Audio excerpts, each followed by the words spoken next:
ఈ దేశ శ్రామిక శక్తికి ప్రతీకలైనటువంటి బీసీ బిడ్డలకు సామాజిక, ఆర్థిక, రాజకీయ, ఉద్యోగ, విద్య అవకాశాలు కల్పించాలంటే మరి వారెంతో వారికంతా రిజర్వేషన్లు కల్పించాలనేటువంటి లక్ష్యంతో మన గౌరవనీయులు పెద్దలు రాహుల్ గాంధీ గారు ఇచ్చినటువంటి ఆదేశాల అనుసారం వారి యొక్క పోరాట స్ఫూర్తితో మరి ఈరోజు అగ్రకులం బిడ్డ, రెడ్డి బిడ్డ అయినా కూడా సీఎం రేవంత్ రెడ్డి గారు ఒక అట్టడుగు వర్గాల బిడ్డగా, అణగారిన వర్గాల తోడుగా ఈరోజు ఈ రిజర్వేషన్ పోరాటాన్ని ముందుకు తీసుకెళ్తున్నందుకు వారికి ప్రత్యేక ధన్యవాదాలు, నమస్కారాలు తెలియజేస్తా ఉన్నాను.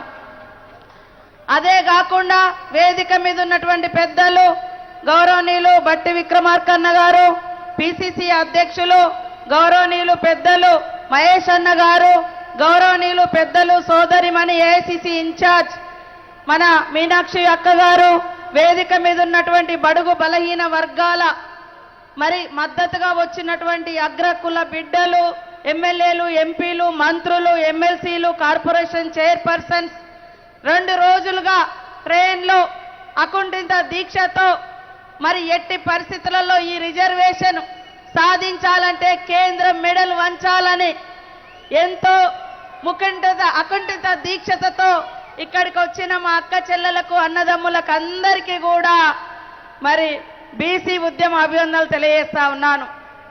ఈరోజు బీజేపీ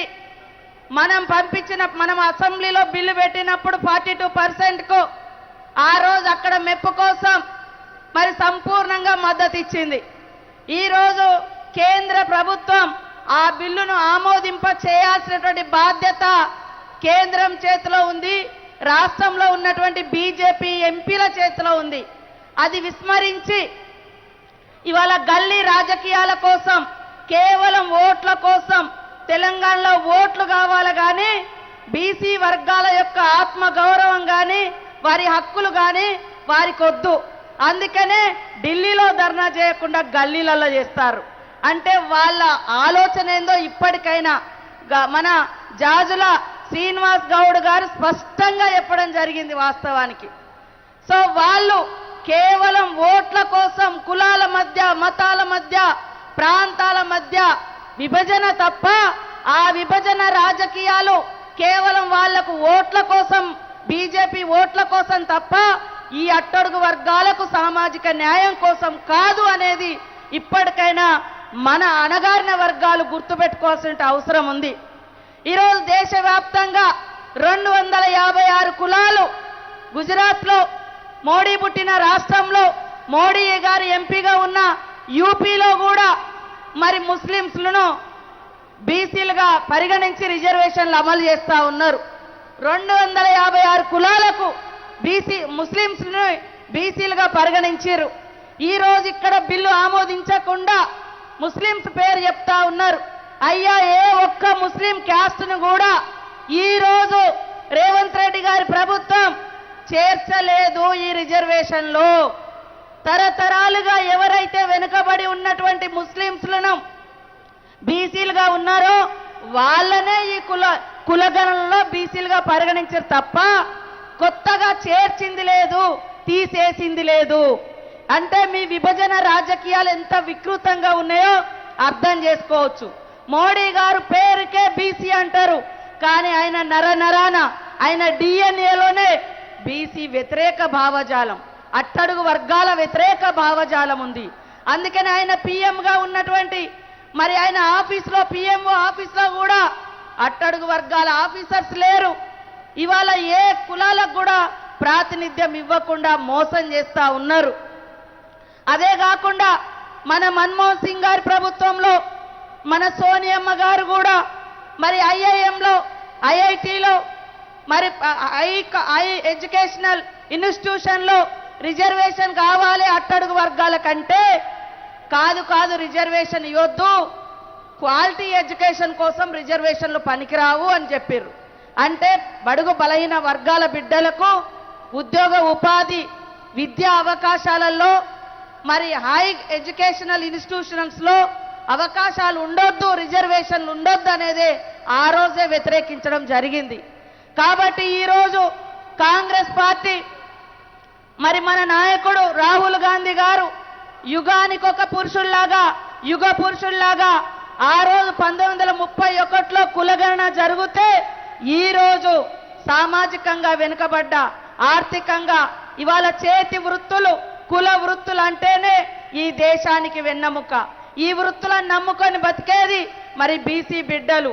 ఈరోజు సాంకేతిక పరిజ్ఞానం పెరిగిన క్రమంలో కుల వృత్తులు, చేతి వృత్తులు వెనుకబడిపోయి వారికి ఉపాధి కూడా కష్టంగా మారింది.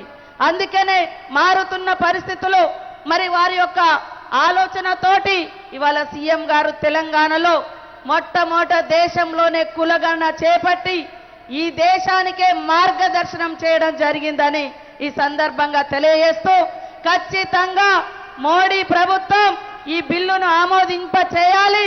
రాబోయేటువంటి స్థానిక సంస్థలలో మా యొక్క బీసీ బిడ్డలకు 42% రిజర్వేషన్ ఇస్తే అధికారంలో, మరి అదే విధంగా ప్రభుత్వ గ్రామ పంచాయతీ నుంచి రాష్ట్ర స్థాయి నిర్ణయాలలో కూడా కీలక పాత్ర పోషిస్తారు. కాబట్టి ఖచ్చితంగా ఈ రిజర్వేషన్ బిల్లును ఆమోదించాలని మరి బీజేపీ ప్రభుత్వాన్ని డిమాండ్ చేస్తూ, అయ్యా బీజేపీ నాయకులు, బీఆర్ఎస్ నాయకులు కులగణన జరిగేటప్పుడు అనేక విచ్ఛిన్నకరమైనటువంటి మాటలు మాట్లాడారు.